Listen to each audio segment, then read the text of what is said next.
हमारे कुरान में भी लिखा है कि एक मानव की हत्या पूरे मानवता की हत्या है। बिल्कुल सब धर्म, ये आप भी मानते होंगे कि कोई भी धर्म किसी को मारने की इजाजत नहीं देता। बिल्कुल धर्म कोई भी बुरा नहीं। हाँ अगर मैं शराब पी रहा हूँ इसका मतलब नहीं कि मेरा धर्म बुरा है। जी जी अगर कोई मेरा हिंदू भाई कोई गलत काम कर रहा है इसका मतलब मैं उंगली उसके धर्म पे नहीं उठा सकता। बिल्कुल उसका व्यक्तिगत सोच है, व्यक्तिगत उसकी गलती है। बिल्कुल बिल्कुल। Welcome back to my channel. তো নতুন একটা ভিডিও নিয়ে চলে আসলাম। ডাক্তার জাকির নায়েক খুবই সুন্দর একটা বয়ান দিয়েছেন। একজন হিন্দু ভাই খুবই কঠিন একটা প্রশ্ন করেছিল ডাক্তার জাকির নায়েককে, কিন্তু অনেক সুন্দরভাবে ডাক্তার জাকির নায়েক তাকে উত্তরটা দিল, অ্যান্সারটা দিল। তো দেখি চলো কি উত্তরটা অ্যান্সারটা দিল। हमारे कुरान में भी लिखा है कि एक मानव की हत्या पूरे मानवता की हत्या है। बिल्कुल सब धर्म, ये आप भी मानते होंगे कि कोई भी धर्म किसी को मारने की इजाजत नहीं देता। बिल्कुल धर्म कोई भी बुरा नहीं। हाँ अगर मैं शराब पी रहा हूँ इसका मतलब नहीं कि मेरा धर्म बुरा है। जी जी अगर कोई मेरा हिंदू भाई कोई गलत काम कर रहा है इसका मतलब मैं उंगली उसके धर्म पे नहीं उठा सकता। बिल्कुल उसका व्यक्तिगत सोच है, व्यक्तिगत उसकी गलती है। बिल्कुल बिल्कुल। मगर एक बात मैं बता दूं कि अगर एक प्रोफेसर एक दूसरे क्लास के सेकंड क्लास के बच्चे को 12th क्लास का सवाल पूछे, हाँ तो क्या वह जवाब दे पाएगा गुरुजी? बिल्कुल नहीं दे पाएगा। सही। जी हाँ भाई साहब। माई सेल्फ अनुराग जैन और मैं एक स्टूडेंट हूँ। ज़्यादा तो मैं नहीं जानता इस्लाम के बारे में, लेकिन जैसा आपने कहा तो मुझे ऐसा लगता है कि अल्लाह बहुत दयावान है, जो इंसानों पर और हर जीव पर यानी जानवर पर भी बहुत दया करता है। अब मेरा सवाल, मैं आपकी इस बात से बहुत सहमत हूँ कि किसी भी इंसान का कत्ल करना इंसानियत का कत्ल करना है, और मैं ये भी मानता हूँ कि इस्लाम धर्म दया धर्म है और इंसानियत का धर्म है। आपने कहा किसी भी इंसान का कत्ल करना इंसानियत का कत्ल करना है। क्या किसी जीव किसी जानवर का कत्ल करना कहीं किसी मायने में दया और इंसानियत का कत्ल करना तो नहीं है?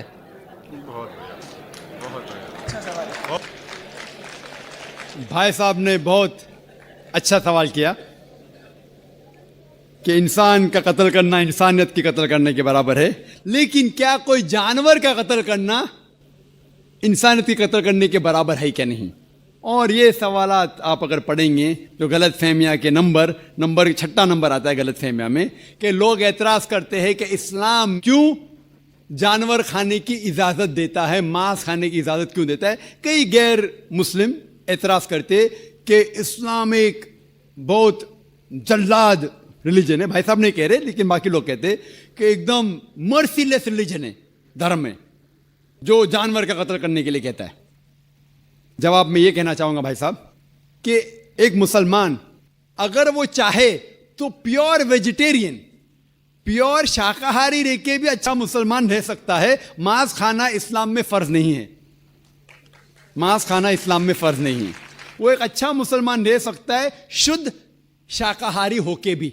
लेकिन बट अल्लाह ताला फरमाते हैं कुरान मजीद में सूरह मायदा में सूरा नंबर 5 आयत नंबर 1 में कि हमने कैटल बनाए, 4 पांव वाले जानवर बनाए जिसको आप खा सकते हैं। सिर्फ वो जानवर जिसके हमने नाम लिए उसको मत खाओ, जो आपके लिए हराम है। उसके अलावा आप सब जानवर खा सकते हैं। कुरान में लिखा है सूरह नहल में सूरा नंबर 16 आयत नंबर 5 में कि हमने आपके लिए कैटल बनाए, भेड़ बकरियां बनाए तो कि आप उसका गोश्त खा सके। कुरान में जिक्र है सूरह मोमिनीन में सूरा नंबर 23 आयत नंबर 21 में कि आप भेड़ बकरियों के गोश्त खा सकते। और कई आयतें हैं। हम पहले ये जान ले कि मेडिकल साइंस आज ये कहती है कि इंसान के जिस्म में हमको अमाइनो एसिड की जरूरत है, 22 अमाइनो एसिड की जरूरत है। इसमें से 8 अमाइनो एसिड जिस्म में पैदा नहीं होते, बाहर के खाने से लेना लाजिम है। और कोई भी वेजिटेबल फूड, कोई भी घास फूस, कोई भी फल में ये 8 के 8 अमाइनो एसिड है ही नहीं, लेकिन मांस में है और मच्छी में है। हाई लेवल ऑफ प्रोटीन है। High level of protein is present in the meat and in the fish. It is nutritious. Vitamin K है और आयरन भी है। अगर आप देखेंगे, अगर आप तहकीक करेंगे कि जो जानवर जो सिर्फ घास फूस खाते हैं, मिसाल के तौर पे गाय, भेड़, बकरी, उनके दांत को आप देखेंगे, उनके दांत चपटे हैं। हर्बिवोरस सेट ऑफ टीथ, वो सिर्फ घास खा सकते, मांस खा ही नहीं सकते।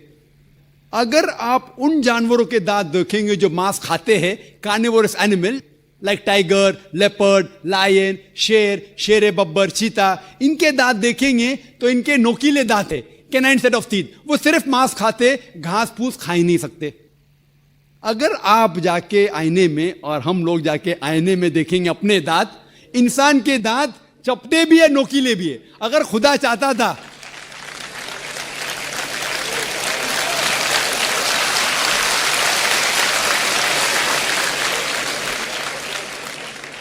अगर खुदा की ये इच्छा थी कि इंसान सिर्फ घास फूस खाए तो ये नोकीले दांत कैनाइन टीथ क्यों दिए? तो मैं डॉक्टर हूं, मांस खाने के लिए।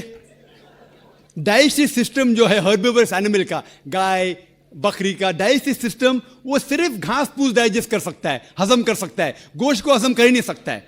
आप अगर शेर, चीता, शेर बब्बर का डाइजेस्टिव सिस्टम देखेंगे, वो घास फूस हजम कर ही नहीं सकता है, सिर्फ गोश्त हजम कर सकता है। हम इंसानों का डाइजेस्टिव सिस्टम अल्लाह सुब्हाना व तआला ने इस तरीके से बनाया कि घास फूस भी हजम कर सकता है, गोश्त भी। तो हम घास फूस भी खा सकते हैं, गोश्त भी खा सकते हैं। তো গাইজ আমাদের চ্যানেলে যদি নতুন হয়ে থাকো অবশ্যই আমাদের চ্যানেলটাকে সাবস্ক্রাইব করে আমাদের সাথে থাকবে, কারণ আমরা এরকম ইনফরমেটিভ রিলেটেড ভিডিও আমাদের চ্যানেলে আপলোড করে থাকি।